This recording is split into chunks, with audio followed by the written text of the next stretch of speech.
할렐루야. 오늘 7월 19일 주일 예배 참여하신 여러분들 주님의 이름으로 환영하고 축복합니다. 저희 이 시간 다 같이 조용한 기도하심으로 예배를 시작하도록 하겠습니다. 기도합니다.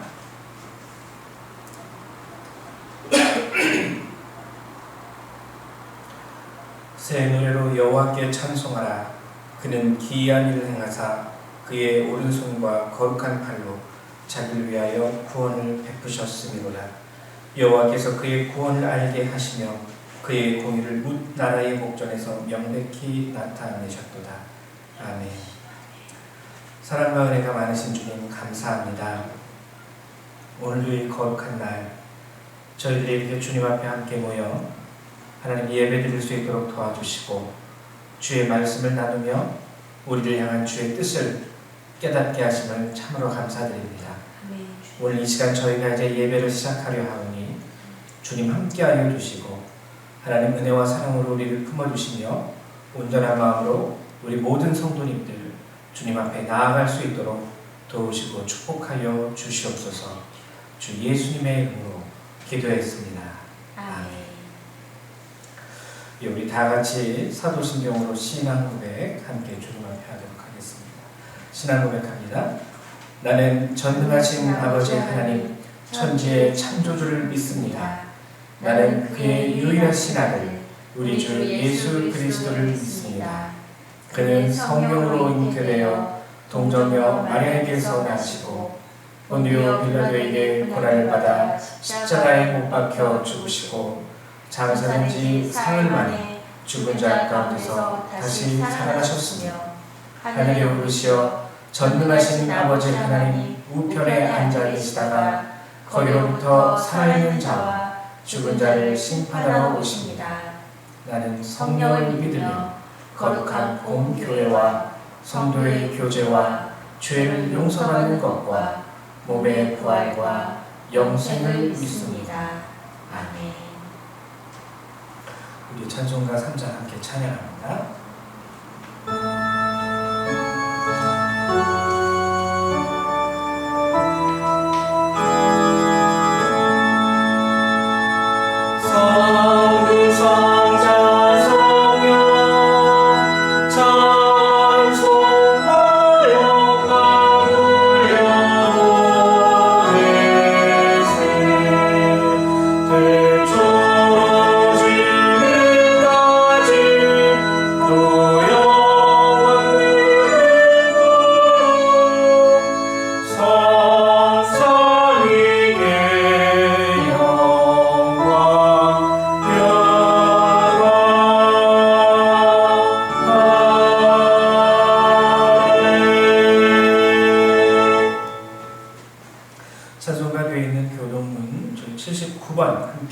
교독하도록 하겠습니다.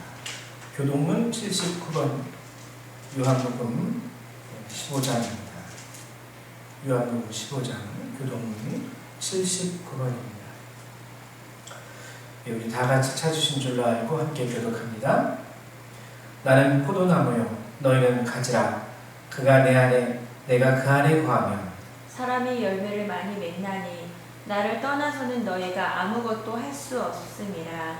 사람이 내 안에 거하지 아니하면 가지처럼 밖에 버려져 마르나니 사람들이 그것을 모아다가 불에 던져 사르느니라. 너희가 내 안에 거하고 내 말이 너희 안에 거하면 무엇이든지 원하는 대로 구하라. 그리하면 이루리라. 너희가 열매를 많이 맺으면 내 아버지께서 영광을 받으실 것이요 너희는 내 제자가 되리라. 아버지께서 나를 사랑하실 것 같이 나도 너희를 사랑하였으니 나의 사랑 안에 거하라. 내가 아버지의 계명을 지켜 그의 사랑 안에 거하는 것 같이 너희도 내 계명을 지키면 내 사랑 안에 거하리라. 내가 이것을 너희에게 이르면 내 기쁨이 너희 안에 있어 너희 기쁨을 충만하게 하려 함이라. 아멘. 우리 이 시간 찬송가 25장 한 번 더 찬양하도록 하겠습니다. 찬송가 25장입니다.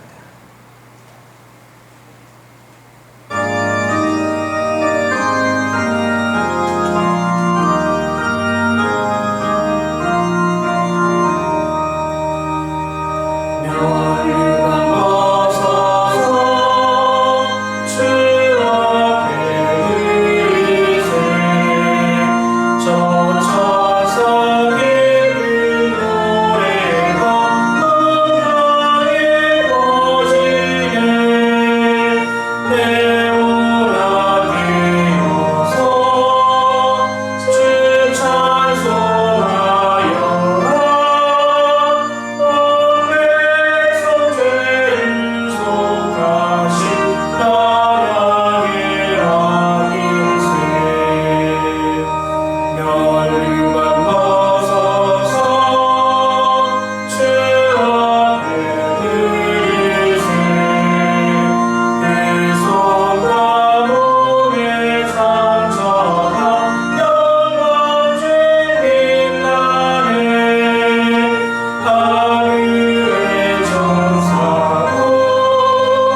이 시간에는 각 가정에서 대표자 되시는 분께서 우리 예배를 위해서 기도해 주시기를 부탁드립니다. 우리 기도하는 시간 같습니다. 기도합니다.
하나님의 말씀 같이 한번 찾아보도록 하죠. 오늘 함께 보실 주님의 말씀은 사도행전 24장 10절에서 16절까지의 말씀입니다. 사도행전 24장 10절에서부터 16절까지의 말씀입니다.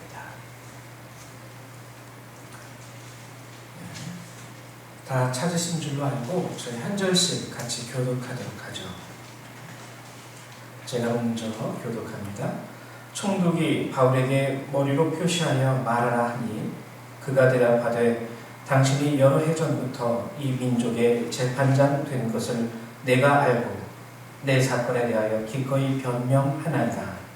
당신이 아닐 수 있는 바와 같이 내가 예루살렘에 예배하러 올라간 지 열이틀밖에 안 되었고 그들은 내가 성전에서 누구와 변론하는 것이나 회당 또는 시중에서 우리를 소동하게 하는 것을 보지 못하였느니 이제 나를 고발하는 모든 일에 대하여 그들이 능히 당신 앞에 내세울 것이 없나이다.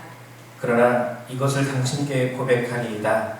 나는 그들이 이단이라 하는 도를 따라 조상이 하나님을 섬기고 율법과 선지자들의 글에 기록된 것을 다 믿으며 그들이 기다리는 바 하나님께 향한 소망을 나도 가졌으니 곧 의인과 악인의 부활이 있으리라 함이니이다.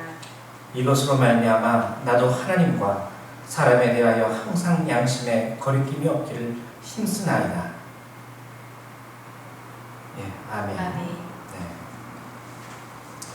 오늘 사도행전 24장은 사도 바울이 가이사 로마의 황제이죠.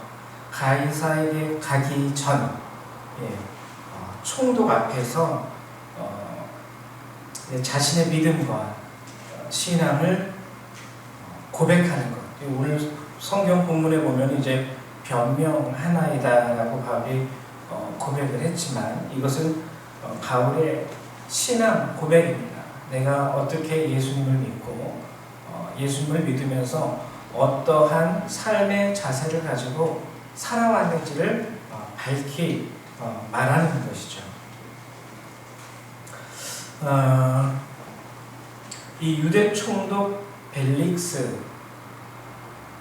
오늘 성경을 보면은 열 이틀밖에 안 되었고 이제 바울이 선교 여행을 이렇게 많이 예루살렘 이스라엘 밖에서 이방인들을 위해서 선교 여행을 많이 했죠. 그리고 나서 이제 드디어 선교 여행을 마치고 예루살렘으로 돌아왔을 때의 일입니다. 이제 열 이틀밖에 안 되었다고 했으니까 12일이 지난 거죠. 근데 바울에 대한 소문은 자자하게 퍼져 있었어요. 바울이 유대인으로서 당시 예수를 믿는 것을 이단 취급을 당했었죠.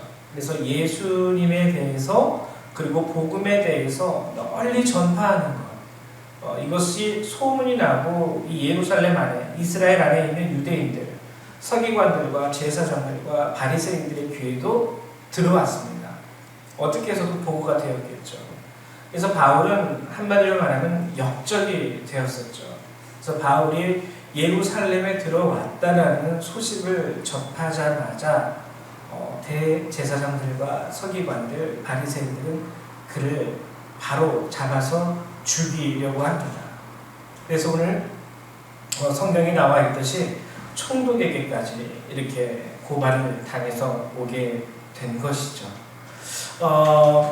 오늘 바울의 고백을 우리가 이 시간에 여러분들하고 함께 나누려고 하는데요. 핵심적인 바울의 고백은 15절과 16절에서 나타납니다. 제가 다시 한번 봉독해 드리도록 하겠습니다. 그들이 기다리는 바 하나님께 향한 소망을 나도 가졌으니, 그러니까 하나님에 대한 소망을 이들 동일하게 가졌다라는 거예요. 그게 뭐냐면 첫 번째, 의인과 그리고 악인의 부활이 있으리라 함이니이다. 의인과 악인의 부활은요, 요한복음 5장 29절에도 나와 있습니다. 선한 일을 행한 자는 생명의 부활로, 악한 일을 행한 자는 심판의 부활로 나오리라. 예수님의 말씀이시죠. 그러니까 이 말을 믿는다라는 거예요. 우리는 지금 이 시대에 살아가는 우리들 역시 이 고백을 동일하게 하고 있고, 이 고백의 의미를 우리도 익히 잘 알고 있습니다. 적어도 우리가 예수 그리스도를 믿고 주님에 대한 신앙 고백을 하는 사람들이라면 오늘 바울이 이 총독 백사 앞에서 고백한 이 신앙의 고백을 우리도 동일하게 하고 있는 것이죠. 근데 그러면 두 번째, 바울이 가지고 있는 신앙 고백의 두 번째 특징인 16절에서 나오는데요. 이것은 뭐냐면 제가 한번 읽어드릴게요. 이것으로 말미암아 나도 하나님과 사람에 대하여 항상 양심의 거리낌이 없기를 힘쓰나이다. 양심에 대한 부분을 언급합니다. 신앙생활을 하면서 솔직히 말해서 우리가 신앙생활을 하면서 지금 이 시대에 사는 크리스찬들에게 양심에 대해서, 여러분 혹시 신앙생활하면서 양심에 대해서 논해본 적이 얼마나 있으십니까? 우리는 그저 예수를 믿습니까? 그분이 우리의 구세주 되심을 믿습니까? 그분께서 우리의 죄를 지시고 십자가에서 우리를 위하여 죽으시고 다시 부활하셨다는 것을 믿습니까? 이런 부분에 대해서는 많이 교회에서 언급을 해요. 근데 오늘 바울은 아주 중요하게 자신의 변론 가운데 자신이 가지고 있는 중요한 신앙의 고백 가운데 양심이라는 것을 언급합니다. 양심에 거리낌 없이 살기 위해서 정말 애쓰고 노력했다라는 거죠. 그럼 우리는 단순히 이 말을 어떻게 받아들여야 될까? 우리가 양심이라고 하면은 무엇을 우리는 상상하게 될까요? 그냥 착한 일, 선한 마음, 나쁜 짓 하지 않는 것, 단순히 어떠한 좀 이렇게 도덕적인 면에서 되도록이면 나쁜 짓 안 하고 되도록이면 좀 착하게 살려고 노력하고, 우리는 양심이라는 것에 대해서 얘기를 할 때 그 정도 선에서 우리가 생각을 하게 됩니다. 그럼 과연 그냥 선하게 살려고 악하게 살지 않기 위해서 노력했다라는 의미로 사도 바울이 오늘 16절에 나온 것 같이 양심의 거리낌이 없기를 힘쓰나이다라고 스스로 고백했던 것일까? 그냥 스스로 착하게 살려고 많이 노력했어요. 이런 의미로 이 얘기를 한 것일까? 이 양심이라는 그 성경적인 단어는 굉장히 중요한 의미를 가지고 있어요. 양심에 대해서 제가 국어사전을 한번 찾아봤는데요. 국어사전적인 의미는 뭐냐면 어떤 행위에 대하여 옳고 그름, 선과 악을 구별하는 도덕적 의식이나 마음씨라고 기술이 되어 있습니다. 옳고 그름, 선과 악을 구별하는 도덕적 의식이나 마음씨. 일반적으로 우리가 갖고 있는 그냥 착한 마음, 이 정도로 기술, 우리가 이해하면 딱 좋을 것 같아요. 그러면 이 도덕적 의식이나 마음씨, 근데 이 도덕이라는 것은 좋지요. 좋은 것이긴 하지만 솔직히 말해서 아주 필수적인 것은 아닙니다. 예를 들면은 법적인 것은요, 그것에서 범위가 벗어나게 되면은 제재를 받죠. 법의 제재는. 근데 도덕적인 것은요, 하면 좋아요. 칭찬받아요. 그러나 그것을 굳이 안 했다 그래서 제약이나 어떠한 강제적인 구속 가운데 우리가 제재를 받지는 않습니다. 그럼 단순히 그런 도덕적인 것에서 이 양심이 끝나는 것일까? 우리가 이제 국어사전적인 의미로는 그렇게 이제 양심에 대해서 우리가 알 수 있는데, 이 도덕이라는 말에 대한 영어 단어는 뭔가 약간 뉘앙스가 틀려요. 이 도덕이라는 영어 단어는 컨사이언스라는 단어인데, 이 두 가지 단어의 합성어입니다. 앞에 나오는 컨, 그리고 뒤에 나오는 사이언스. 사이언스는 우리가 흔히 과학 이렇게 알고 있는데요. 여기서 사이언스는 과학으로 해석하기보다 지식으로 해석이 돼요.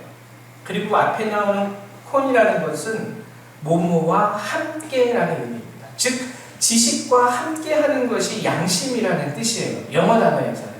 그러니까 무언가를 안다라는 것이죠. 무언가를 안다라는 거예요. 쉽게 말하면 어떻게 하는 것이 선한 것이고 어떻게 하는 것이 옳은 것인 것을 알고 있다라는 것이 양심이라는 것입니다. 그러니까 뭔가 지식이 있어야지만 가능한 게 양심이에요. 그냥 우리 국어사전적 의미로 착한 마음이 양심이 아니라 뭔가 지식이 있어야 돼요. 알아야 돼요. 선한 것을 알아야 되고 어떤 것이 악한 일이고 어떤 것이 선한 일이고 어떤 것이 옳은 일이고 그른 일인 줄을 적어도 분별할 줄 아는 지식이 존재해야지만 거기서 양심이 가능하게 됩니다. 그러면 이제 마지막으로 우리가 한 번 더 이 양심이라는 단어로 우리 성경에 나오는 이 원어적 의미는 무슨 뜻일까? 양심이라는 이 단어의 원어는 시네이데시스라는 단어입니다. 시네이데시스. 이거는 좀 더 명확하게 양심이 무엇인지를 우리에게 설명해 주고 있어요. 이 말은 뭐냐면 하나님 옆에서 깨닫다라는 뜻입니다. 하나님 옆에서 깨닫다. 깨닫는데요. 어디서 깨닫냐면 하나님 옆에서. 즉 뭐냐면 영어에서 conscience, 즉 지식과 함께라는 것이 양심이라는 것인데 이 지식이 어디서부터 출발이 되는지 어디에 근원을 두고 있는지를 알려주고 있는 거죠. 하나님 옆에서 깨닫는 거니까 그 지식의 근원과 출발점은 바로 하나님의 말씀이 되는 것입니다. 여러분 이렇게 생각하면요, 이제 우리는 조금 이 양심, 오늘 성경에서 적어도 사도 바울이 믿음의 고백을 할 때 자기가 스스로 고백할 때 나는 양심에 거리낌 없이 행하기 위해서 힘쓰고 애썼습니다라는 의미를 우리는 좀 더 깊이 있게 받아들여야 됩니다. 이건 단순히 착하게 살기 위해서, 남에게 피해 안 주고 살기 위해서 힘쓰고 살았어요 라는 뜻이 아니에요. 우리가 단순히 양심을 도덕적인 마음씨나 의식으로만 받아들인다면 굉장히 자칫 잘못하면 개인주의에 빠질 수 있습니다. 내가 너한테 잘못한 거 아무것도 없잖아. 내가 이렇게 한다 그래서 당신한테 피해 주는 거 없잖아요. 관심 딱 끊는 거예요. 당신은 당신의 삶, 나는 나의 삶. 우리 서로 피해만 안 주면 그게 전부 다 아니겠어요? 이렇게 얘기하는 거예요. 근데 성경이 말하는 오늘 바울이 벨릭스 총독 앞에서 그리고 모든 이스라엘 백성들 앞에서 자신의 삶과 믿음과 신앙에 대해서 고백했을 때 언급한 이 양심은 그런 의미가 아니라는 것입니다. 여러분 그래서 양심은요, 솔직히 말해서 우리가 도덕적인 의식이다, 마음씨로 이해하면은 참 양심에 대해서 정의 내리기가 쉽지가 않아요. 왜냐면요, 이 도덕적인 의식이나 마음씨에 대한 기준이요, 시대마다 틀리거든요. 시대마다. 조선시대 때의 양심과 우리가 살아가는 이 시대의 양심은요, 동일한 것도 있지만 다른 것도 굉장히 많습니다. 그때는 이런 게 선한 것이었지만 지금은 뭐 그다지 상관없는 일이 너무나도 많이 있잖아요. 문화적인 배경에 따라서, 시대적인 차이에 따라서, 그리고 개개인의 생각에 따라서 이 도덕적 의식은요, 그 기준이 굉장히 다양해요. 쉽게 변할 수 있고 조금 더 세게 말하면 변질될 수 있습니다. 그래서 이 양심의 기준이 된다는 것은요, 절대적으로 사람의 문화나 의식이나 생각에 있으면 안 돼요. 이 양심, 적어도 성경이 말하는 이 양심의 기준은 시대에 따라서, 문화에 따라서, 민족에 따라서 절대적으로 변하지 않는 절대적인 진리의 그 근거를 두고 있고 기준을 두고 있습니다. 그것이 바로 하나님의 말씀인 것이죠. 도덕적인 마음씨의 기준은 인간에게 두어질 수 없어요. 그렇기 때문에 인간 가운데서는 뭐가 많이 일어나냐면 다툼이 일어납니다. 서로 자신의 옳음만을 주장해요. 그래서 사람들이 서로 싸우죠. 서로 화를 내죠. 역성을 내죠. 그리고 요즘 시대에는 자칫 잘못하면 칼부림도 일어나는 시대가 되었죠.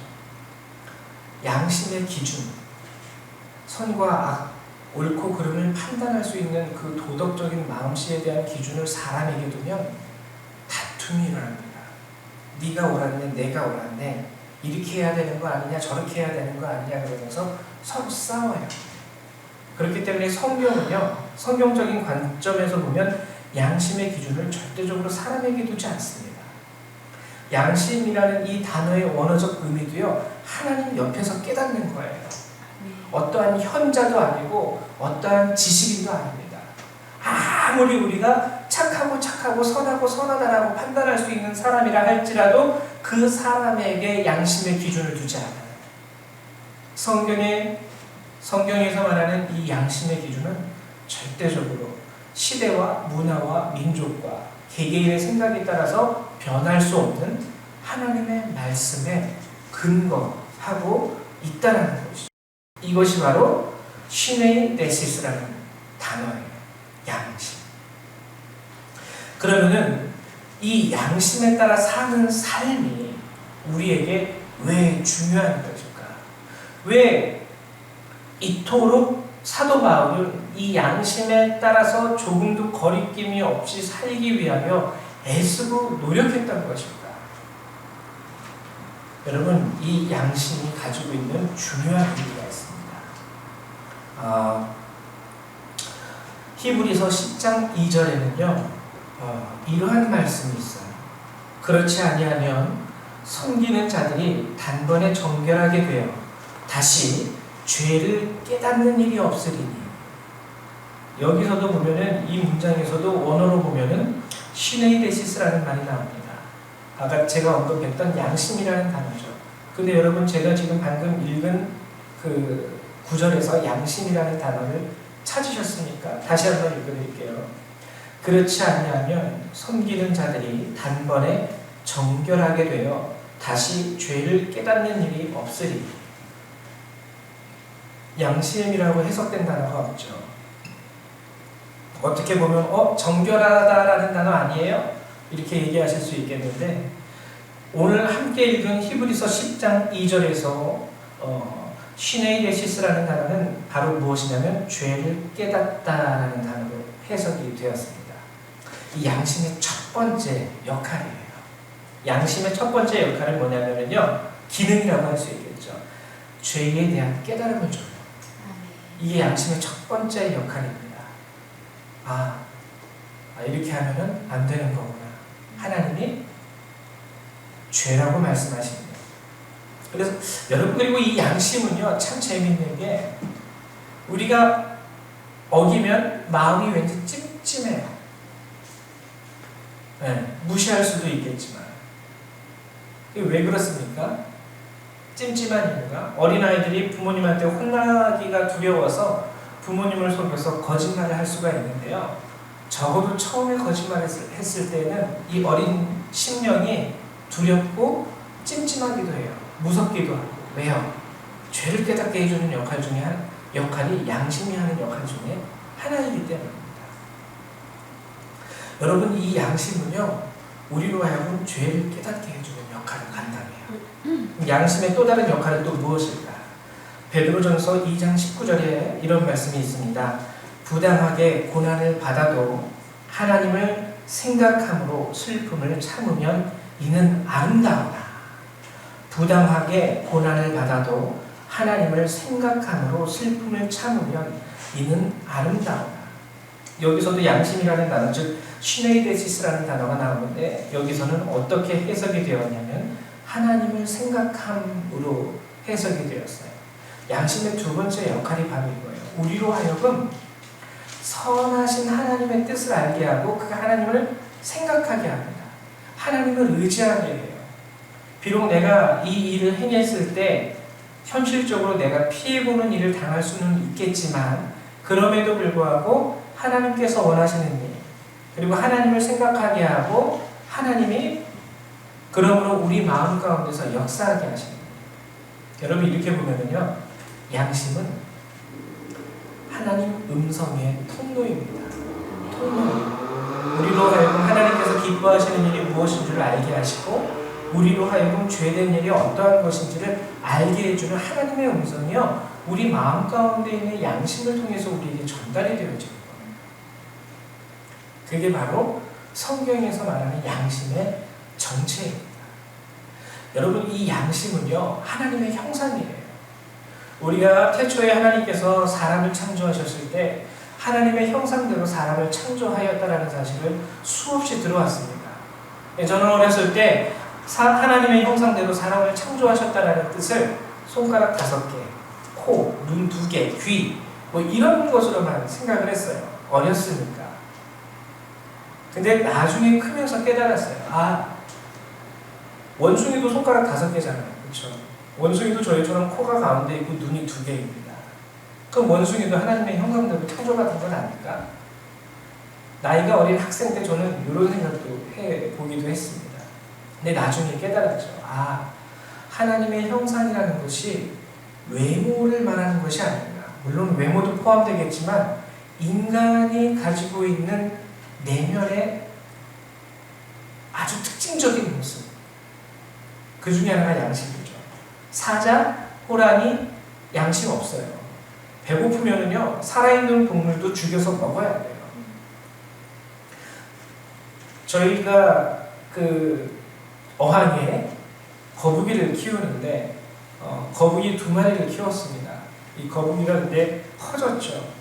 근데 그들이 살아갈 수 있는 어항이라는 공간은 이 거북이가 성장함에 따라서 어항도 커지지가 않아요. 몰랐죠. 어항을 좀 더 큰 걸로 해주면 좀 괜찮았을런지 모르겠지만 어느 순간 보니까 둘이 싸워요. 결국에 한 마리가 다른 한 마리를 죽였습니다. 모가지를 막 물어 뜯어가지고 죽였어요. 영역 다툼이죠. 같은 동족인데도 그 영역 조그만 집에서 불편해도 한 입을 덮고 잘 살자. 우리 같았으면 사람이면 아마 그렇게 했겠죠. 동물은 그게 안 되는 거예요.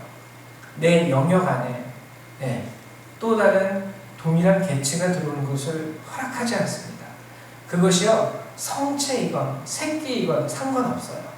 내 영역에 들어오면 무조건 적이고 죽여야 되고 쫓아내야 돼요. 동물에게서는 양심을 찾아볼 수가 없습니다. 오직 인간에게만 존재하는 것. 하나님의 형상이기 때문이죠. 근데 오늘 우리가 사는 이 시대에는 양심을 많이 상실하고 살아가고 있어요. 양심 대신에 우리 마음 한 구석에 자리 잡고 있는 것이 뭐냐면 소위 말하는 권리라는 것입니다. 내 거야. 내가 할 수 있는 권리야. 나에게 있는 것이야. 내게 속한 것이야. 서로 권리를 주장해요. 하나님의 음성은 더 이상 우리에게 나타나지 않습니다. 하나님께서 이렇게 하는 것이 선한 것이야 라고 알려주시는 하나님의 응답이 우리 가운데 일어나지 않고 있는 것이죠. 안타까운 것은 우리 크리스찬들의 삶 가운데에서도 더 이상 양심이 중요하지 않은 그러한 삶의 모습을 보이는 분들이 적지 않습니다. 여러분 이 말은 다른 말로 하자면 하나님의 응답이 하나님의 인도하심이 하나님의 함께하심이 우리와 함께하지 않는다라는 말도 되는 거예요. 적어도 우리 크리스찬들은요 이 양심에 주목할 수 있어야 됩니다. 우리 안에서 일어나는 그 일은요 단순히 도덕적인 것에서 우리가 무시해버리고 끝내버릴 수 있는 그런 양심이 아니에요. 성경에서 말하는 양심은 하나님의 우리에게 주시는 하나님 교통의 하나의 통로가 되는 겁니다. 이 양심을 통해서 하나님은 선한 일을 우리에게 알려주시고 선한 뜻을 우리 가운데 부어주세요.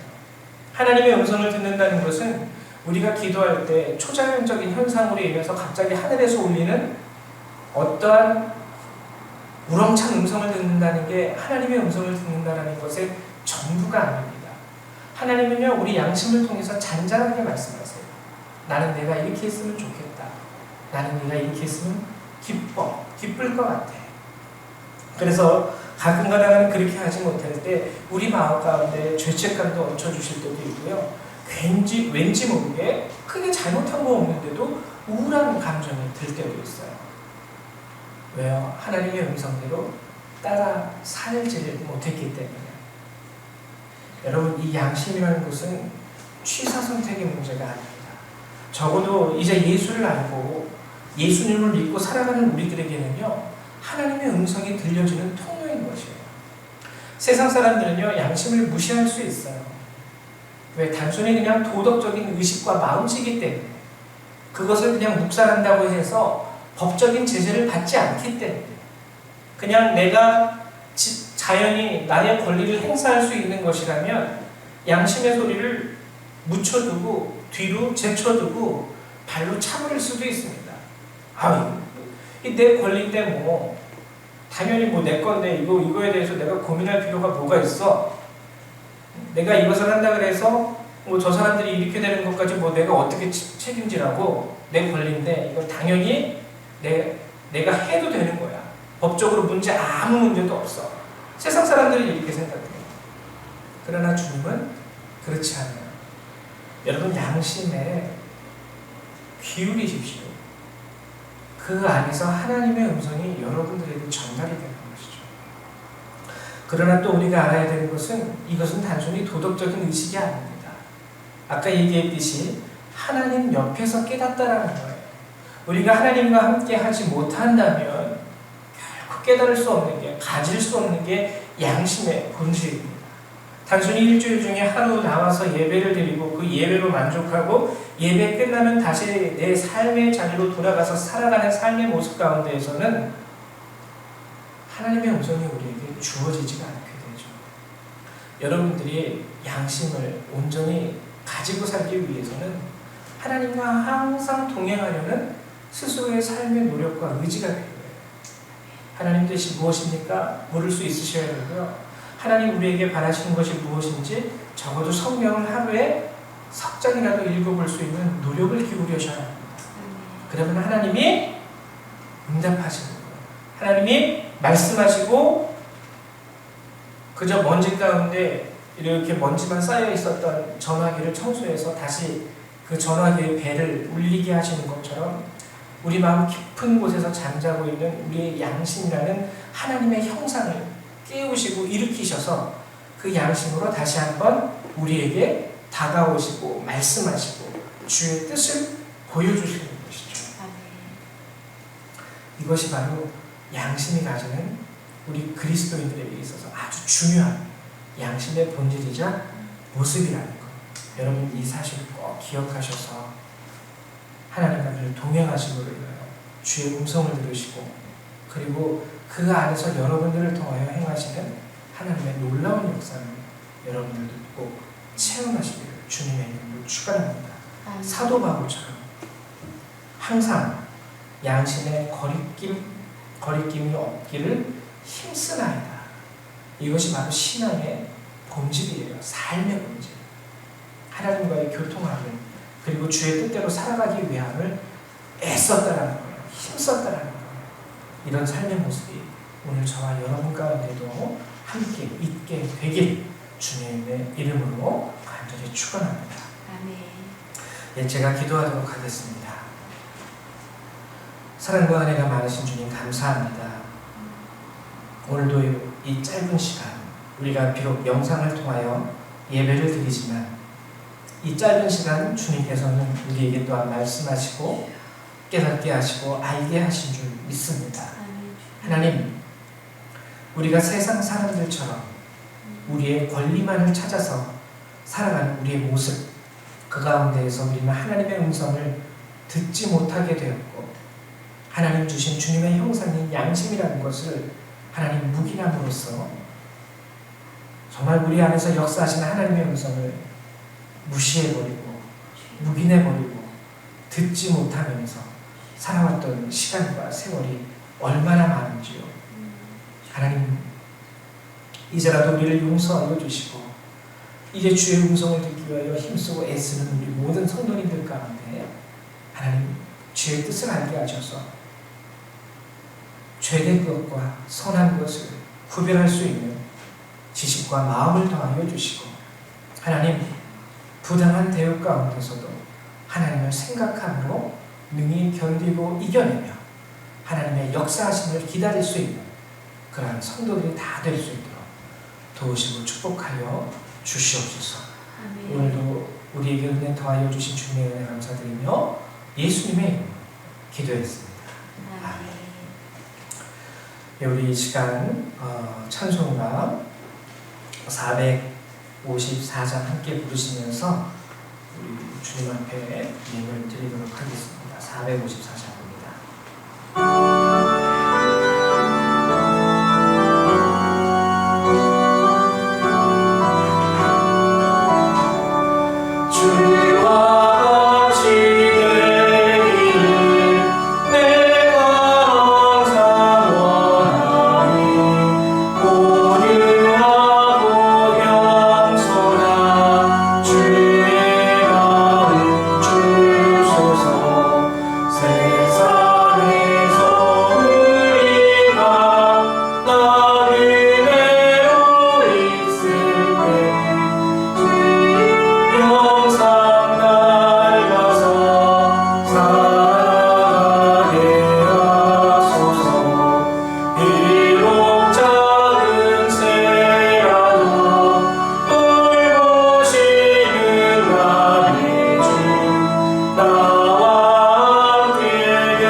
하나님 감사합니다. 날마다 주님 앞에 나올 때마다 하나님께서 귀한 주의 말씀을 알게 하시고 깨닫게 하시고 우리로 하여금 다시 한번 신앙의 도전을 허락하시며 죽지 않고 살게 하시는 참으로 감사드립니다. 아멘. 주님 도와주셔서 이 세상 많은 사람들이 자신의 권리만을 찾고 살아가는 이 세대 가운데서도 하나님께서 택하신 주의 백성들만큼은 우리 마음 가운데에서 말씀하시는 주의 음성을 들을 줄 알게 하시고 그 가운데서 죄된 것과 선한 것을 분별하여 하나님께서 기뻐하시는 뜻이 무엇인 줄 알고 그 뜻 가운데서 행할 수 있는 우리 성도님들이 다 될 수 있도록 도와주시고 축복하여 주시옵소서. 주님, 우리 성도들 주의 말씀을 알고 주의 이름을 알기에 그들의 마음 가운데 빛을 허락하여 주신 줄 믿습니다. 그러나 주님 말씀하시기를 너희의 빛이 어둡지 아니한가 하나님 점검해보라고 말씀하셨습니다. 빛을 가지고 있지만 그 빛 가운데서 행하지 아니하고 인하여 그 빛이 어두워진 저희들의 마음과 삶, 이 시간을 통하여 다시 한번 회복되어지는 은혜의 역사가 일어날 수 있도록 도와주시옵소서.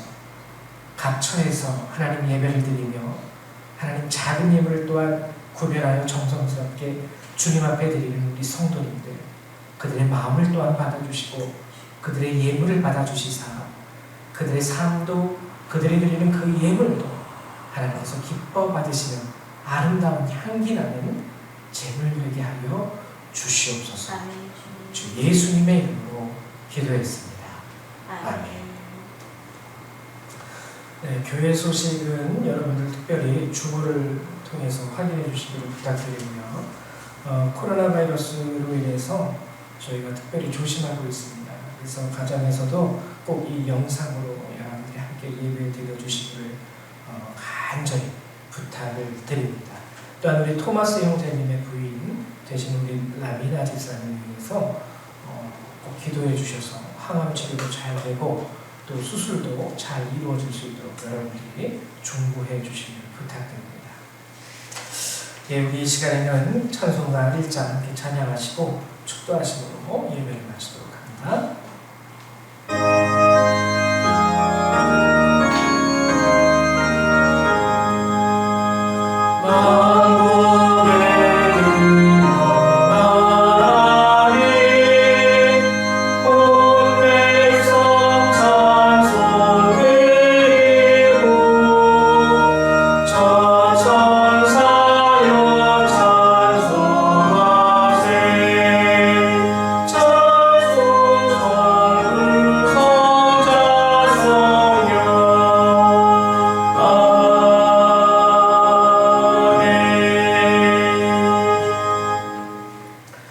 사랑과 은혜가 많으신 주님 참으로 감사를 드립니다.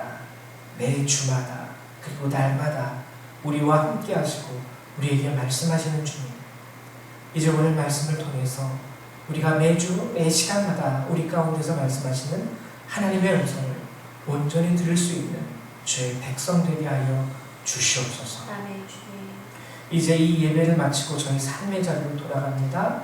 하나님, 그렇다고 우리가 주님과 분리되는 것이 아니라 주님과 함께 가는 것임을 믿습니다. 도와주시옵소서. 아멘. 이제 예배를 마치고 돌아가는 우리 성도들, 그들의 삶과 머리 위에 하나님의 은혜와 예수 그리스도의 사랑과 성령의 능력이 늘 항상 함께하여 주시기를 성부, 성자, 성령 하나님의 이름으로 간절히 축원하옵나이다. 아멘.